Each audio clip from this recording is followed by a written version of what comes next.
장관께서 어제 페이스북을 쓰셨더군요. 저는 개인적으로 감동을 받았습니다. 어떤 심정으로 쓰셨습니까? 이 사건은 1월 3일 야당 측으로부터 고발이 된 사안이고 저는 그 집이 감독하는 최고 책임자로 가 있기 때문에 당의 사건에 대해서 말을 할 수가 없는 상황이었습니다. 그런 상황에서 일방적으로 의혹 부풀리기가 있었고 그래서 이미 그 검찰에서 수사를 하고 있는 사안에 대해서 제가 자세히 언급하는 것은 바람직하지 않으나 저의 심경만큼은 좀 그 국민들께서도 이 코로나로 힘든 상황에서 이런 사건으로 그 더 국민들께서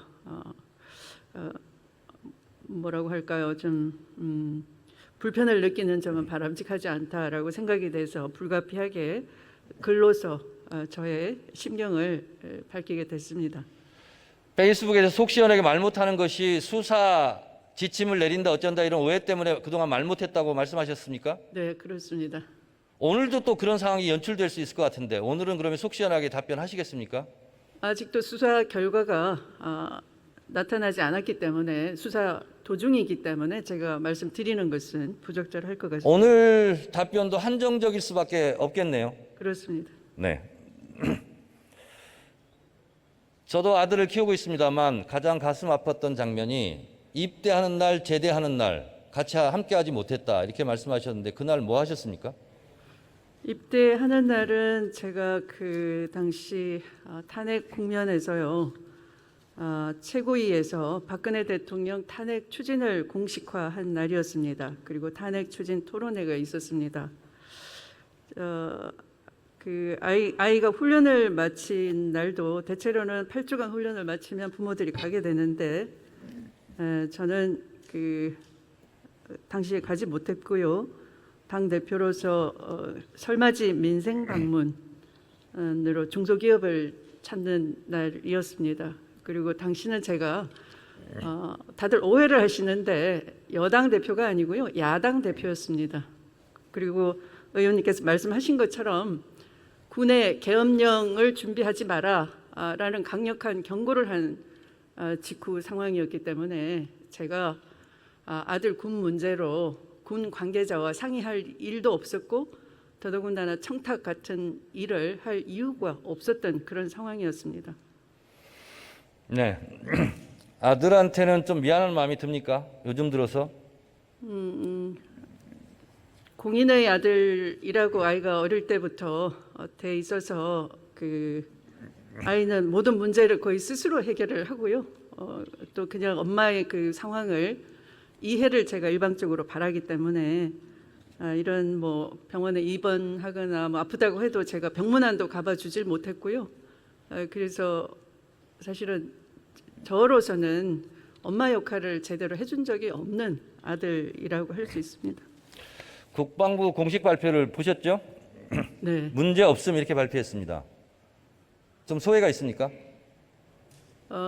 제가 아들 군 문제를 청탁을 하려면 또는 일부러 그 아픈 것을 핑계로 군을 특혜를 받으려면 진작 그렇게 했겠죠. 그러나 제 아들은 고교 시절부터 다리가 아팠었고요. 사실 초등학교 때부터 다리가 아프다고 했었는데 저는 그냥 성장통 이렇게 생각하고 별로 신경을 안 써주었습니다. 무심한 어머니였네요. 2015년에 수술을 한번 하고 또 2016년 그 1년 뒤에도 수술을 해야 된다라고 하는데 입대일이 가까워져서 일단 군에 먼저 가겠다라고 하고 훈련소에 갔던 것이고요. 그러니까 훈련소를 가기 전 입대 전 몇 달 전에도 의사는 반드시 수술해야 된다 우려를 했었던 것이고요. 그 상황에서 정말 제가 아들 문제를 가지고 군의 어떤 특혜를 받았다면 제가 그 당시 조치를 할 수 있었겠죠. 그러나 아들도 엄마가 공인이니까 오히려 그 어떤 오해를 사기 싫다고 반드시 군은 다녀와야 되겠다. 작정을 어릴 때부터 하고 있었던 것이고요. 이건 지극히 아픈 사유로 해서 진단서를 발급받아서 의사의 권고 아래에 진행된 일이기 때문에 제가 굳이 군대에서 빼낼 거면 모르지만 군에 집어넣은 엄마 입장에서는 병가 가지고 제가 무슨 편법을 동원하거나 했겠습니까? 그건 상식적이지 않지 않습니까? 그래서 상식적이지 않은 의혹 제기이기 때문에 또 제가 뭔가를 말을 할 필요조차 느끼지를 않았던 겁니다. 네. 야당으로부터 고발당하셨죠. 고발 내용이 어땠습니까? 우선 제가 사건에 대한 보고를 받지 않았기 때문에 1월 3일 고발당하고 1월 3일은 제가 업무를 시작한 날입니다. 첫날부터 고발당하고 시작하는 업무이기 때문에 이 사안에 대해서만큼은 입도 뻥끗 못하게 했고요. 제가 그래서 고발장이 어떠한지도 모릅니다. 네. 고발 내용이요. 당직 사병이 6월 25일 날 당직을 썼는데 미복귀했다. 근데 23일, 24일 당직 사병과 취재를 해온 당시 동료가 오늘 뉴스공장에서 결정적 제보를 했습니다. 23일, 24일에 아무 문제가 없었다고 합니다. 미복귀했으면 이때 난리가 났겠죠. 이 당직 사병은 6월 25일 일요일 날 당직 사병입니다. 그리고 허위 진술이었다는 것이 별센 마크단 6번 다른 부대 상관이 와서 마치 위압에 의해서 미복귀를 휴가로 처리한 것처럼 했다는 것이 오늘의 증언입니다. 어떻게 생각하십니까? 저도 그 뉴스를 들었는데요. 아마도 그 제보자인 사병이 일방적으로 오해를 하거나 억측을 하지 않았나 그런 생각이 듭니다. 제가 봤을 때는 전형적인 가짜 뉴스로 고발했기 때문에 그 고발 사유는 탄핵당했다고 생각합니다. 또 하나요. 이철원 전 대령이 또 가짜 뉴스를 유포했습니다. 여러분 화면 보고 계십니까?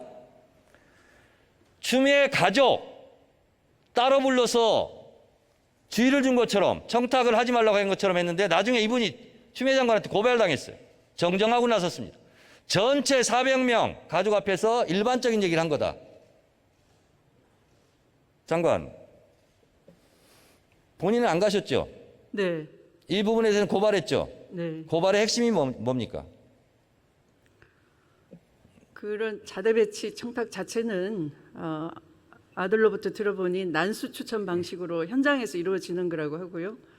또 현장의 모습도 랜덤으로 그 현장에 있는 군인 2명과 부모님 2명이 4명이 이렇게 그 자리에서 결정을 해서 알리기 때문에 전혀 그런 청탁이 개입될 소지가 없다라는 것이고 더더군다나 90연세이신 저의 시어머님 아들의 할머니인데요. 그냥 훈련 마친 손자가 보고 싶어서 간신히 아픈 상황에서 가신 분입니다. 그런 분을 상대로 40분간 직접 청탁하지 말라 훈계를 했다는 자체가 반인륜적이고 있을 수 없는 상황입니다. 이런 겁니다. 제가 지금 대정부 질문을 본회의장에 삽니다. 지금 하고 있는 거예요. 이 사실을 왜곡해서 따로 휴게실에서 추미애 장관을 불러서 얘기했다는 겁니다. 명백한 사실 왜곡 가짜 뉴스죠. 심정이 어떻습니까? 제가 아까 말씀드린 것처럼 군을 상대로 계엄령 준비에 대한 경고를 날린 상황입니다. 제가 그런 군에게 아들을 맡기면서 제 아들 잘 봐주세요. 청탁을 한다거나 제 가족이 공인으로서 보고 싶은 그 모자지간에 그 정을 나눌 수도 없는 그 며느리이고 아내인데요. 제 남편이나 또는 어머님께서 저를 대신해서 그런 청탁을 했다라는 것은 상상을 할 수가 없는 거죠.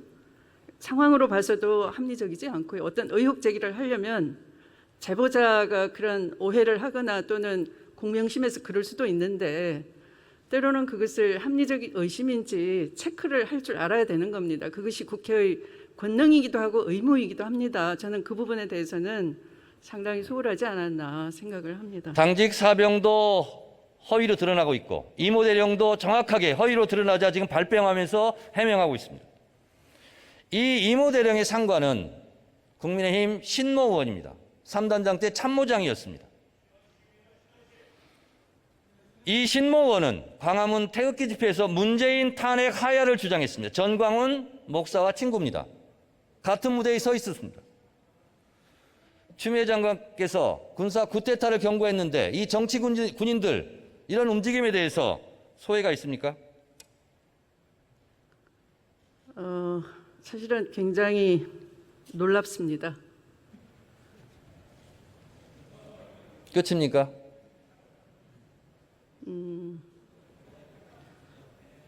제가 또 말씀드리면 뭐라고 할 것 같으니까 그냥 네.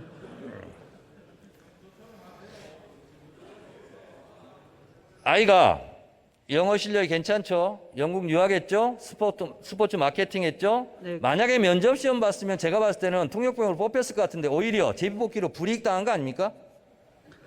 이 부분도 청탁을 했다고 하는데요. 자격이 안 되는 걸 어거지로 기회 달라라고 하면 청탁이겠죠. 그러나 스포츠 경영학을 공부한 아이고요. 또 제가 자식의 실력을 뭐 잘한다 이렇게 말씀드리긴 그렇지만 충분히 해낼 수 있는 그런 능력을 가진 아이입니다.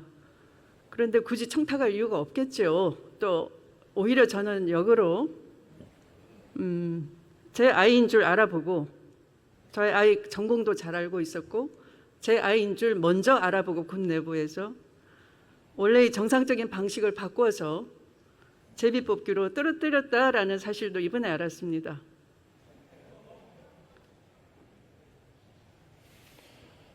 엄마로서 참 마음고생이 심하실 텐데 힘내십시오. 들어가십시오.